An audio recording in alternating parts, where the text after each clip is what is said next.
You want to start by applying a moisturiser or a primer as a good base before you apply any kind of foundation. And now taking the Gravitobian Cream Foundation, I'm going to be using a fluffy brush, and instead of covering the whole face, all I'm going to be doing is covering up the areas which need covering. So any spots or acne scarring that you might have down the side of your face, just cover this up with a brush, but anything which is spotless or nice, just let it be. Now, because I've got very pale skin, the under eye circles come up as a blue, so I'm going to be using a pinkish concealer to cover this. And also, you do tend to get dark circles in the inner corner of the eye, so you're also going to need to cover this as well.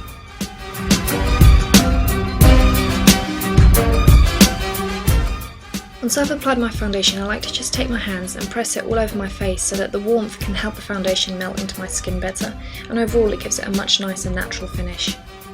Taking a Sigmaz brush, I'm going to be taking a sleek blush in Coral, and I'm going to be doing some very slight contouring just to bronze up my skin a little bit so I don't look so pale.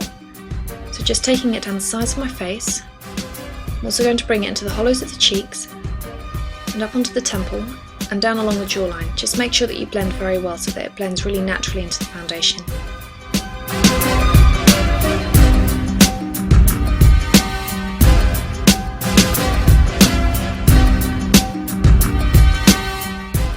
With a black eyeshadow and a nail art brush, I'm going to start lightly filling in my brows. Now if you have blonde hair or ginger hair, you cannot use a black eyeshadow. You'll have to use a very light brown or a dark brown eyeshadow instead.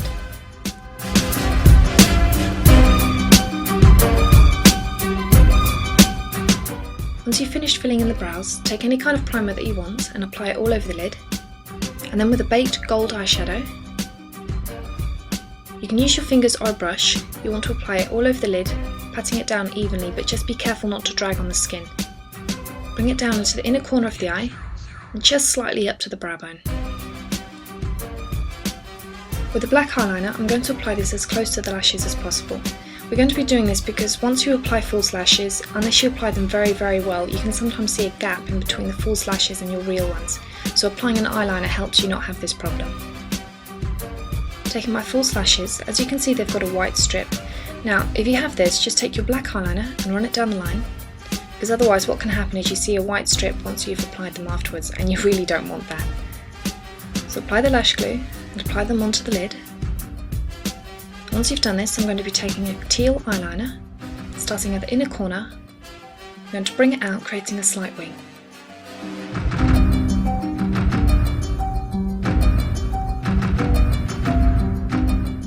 Bring it out ever so slightly, and now starting on the lower lid, we're going to create a little flick like this, and line it as close to the lashes as possible. Now the easiest way to get a really good flick on the outer corner on the lower lid is to look down towards a mirror and then just drag it up.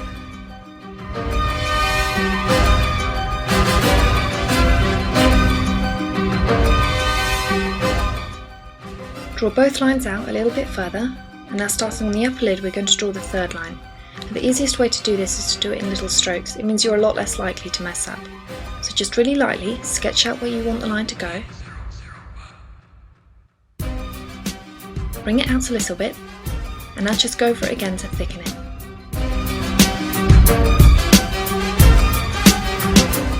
Apply a good coat of mascara on the lower lashes and the upper lashes. And once you've applied a brownish lip balm, I'm going to be using a white baked eyeshadow and applying it in the inner corner. And that's it, you're done!